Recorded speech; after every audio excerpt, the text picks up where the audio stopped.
Depending on who you ask, the explosion of identity politics in every facet of our lives, from social media discourse to political theater, is the best thing since sliced bread or a bad omen for social progress.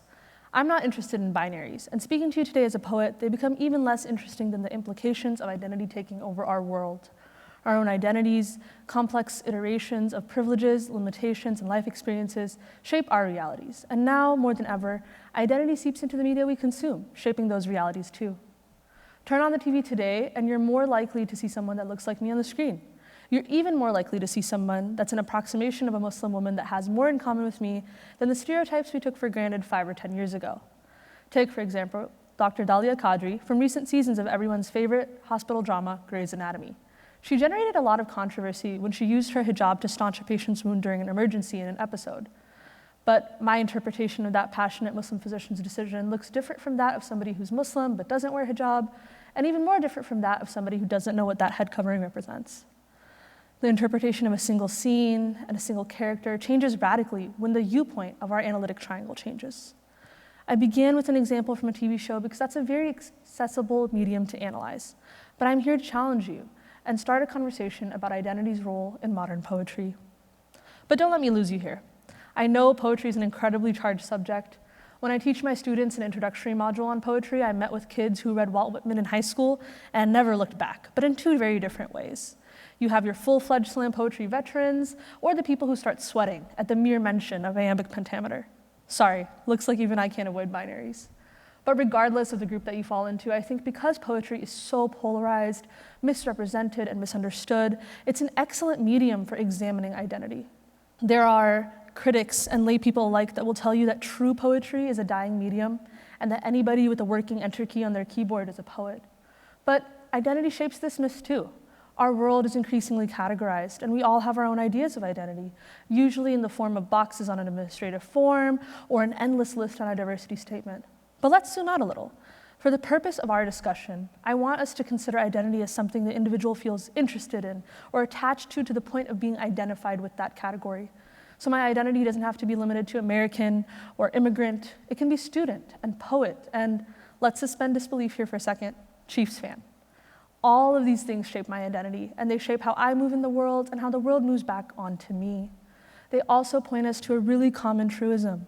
We seek ourselves in art. Our identities make up a self in flux that's different from any other person's at any given point in time, which is why when your mom introduces you to someone with the same identity boxes as you, you're not always going to kick off a sisterhood of the traveling pants moment.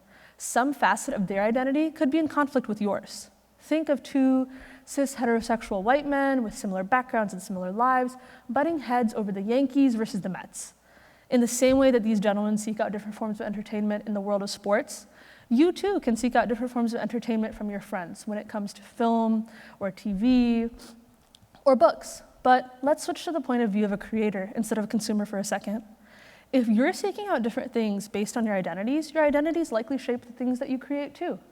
Today, we'll examine the influence of identity in both the creation and the reading of poetry. But before we discuss poetry today, we need to consider poetry from a historical perspective. I'll keep this brief since I know encounters with poetry in high school English classrooms vary wildly. Like trends in the visual art world, we can group poets into cliques based on structural choices and favorite themes, like the Romantic poets of the 1700s Europe or the American beat poets of the 1940s and 50s. But ultimately, reducing poetry down to these cliques is work you can leave to me, your friendly local English major. Instead, let's look at poetry across time. Think of the earliest poems, also called epics, like Gilgamesh, the Odyssey, and Beowulf. These tales of mythical men needed strict rhyme and rhythm to help bards remember the details of who killed which monster and when.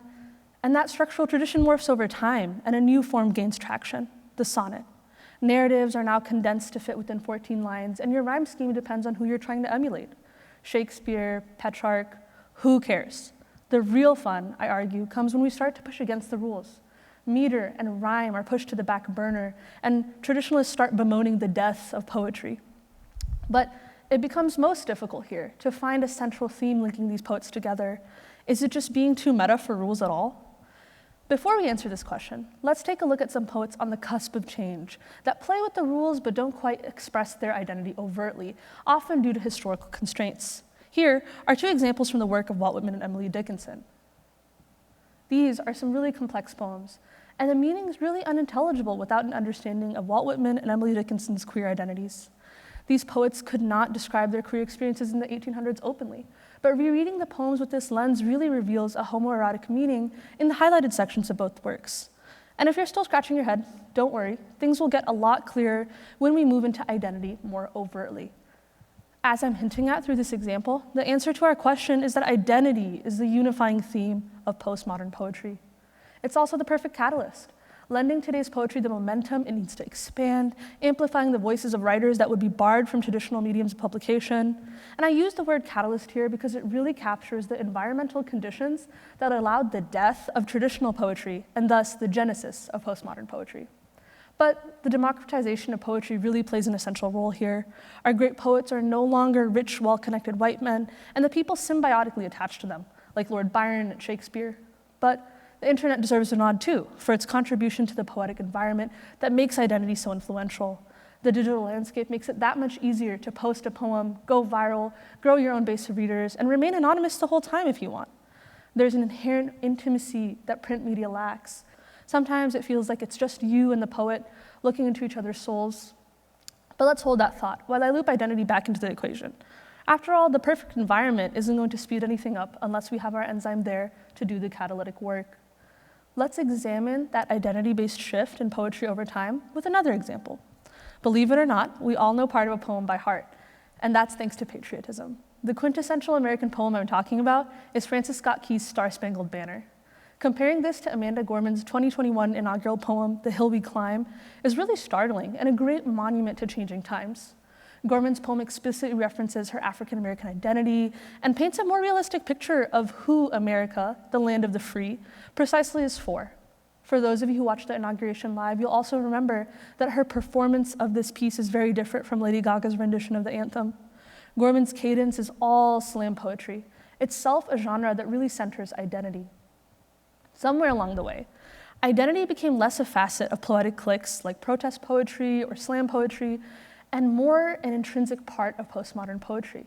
But that begs the question, why aren't we seeing this connection? What's obscuring our vision?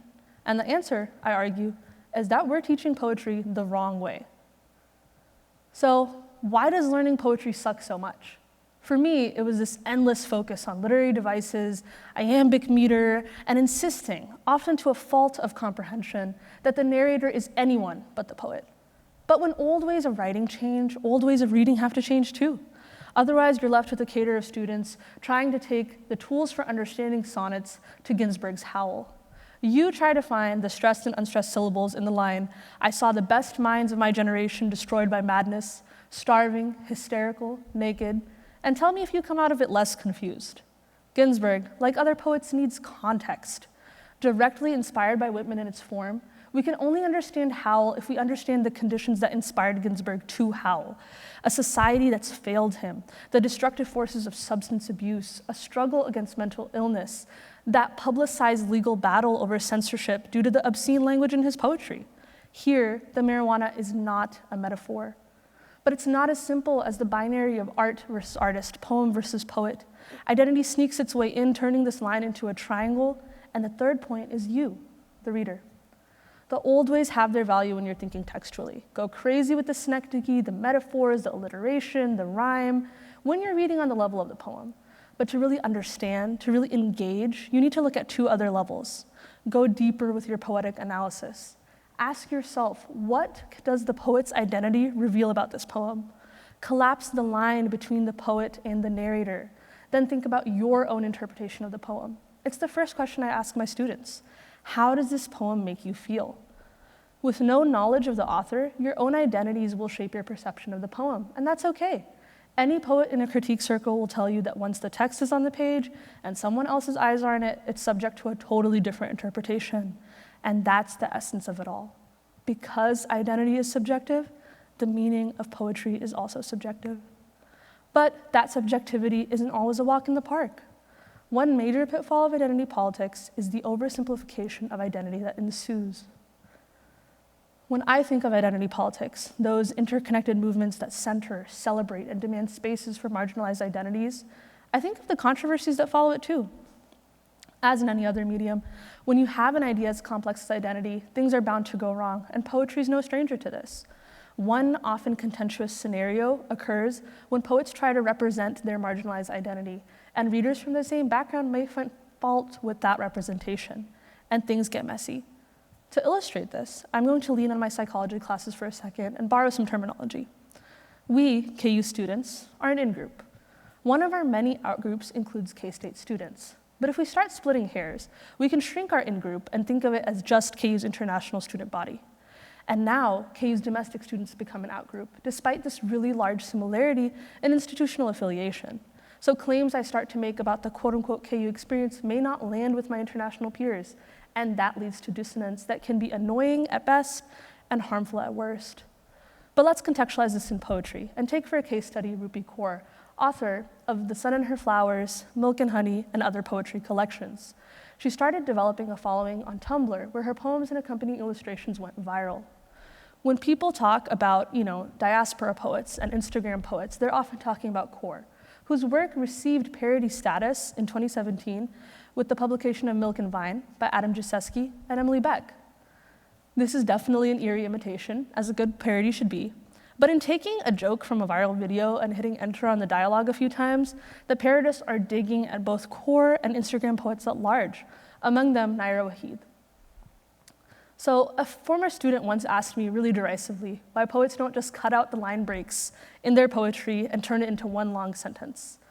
And the people that we're talking about here are poets like Kaur and her colleagues who write in the space between poetry and truisms. But what interests and by turns irks me about Kaur isn't her style. It's not her form. It's the brief, breathless celebration of her work as the voice of young women or the voice of immigrant children. But as a Punjabi woman myself, I don't see my experiences reflected in Kaur's work. The praise itself is a setup. Kaur never asked to be part of anyone's narrative but her own. She never asked to be anyone's voice but her own, as some of her really moving poetry about rape and trauma attest to. Our shared identity is not a monolith, and oversimplifiers of identity politics would have you believe that. The subjectivity of identity isn't a flaw, it's just a complication. Engaging with identity enables a level of understanding and connectivity that makes the risk of disconnection and alienation worth it. As much as I cringe when a South Asian poet writes really masturbatory poetry about the homeland that they've never seen and the mangoes that they've never eaten and the languages they can't find their voice in, it helps me get it a little bit. And at the very least, it helps me get it in a way that I wouldn't if I created a false narrator or I let my unease with this representation turn me off entirely. I'll never be an international student at KU. I'll never be a white man. But my awareness of the identity elephants in the room helped me connect with these groups. And we have to ask ourselves when reading poetry, what makes us react to a poem? What makes us cringe?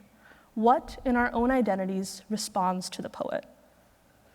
So, in closing, I'll make my most radical statement yet. Some poems have an audience of one.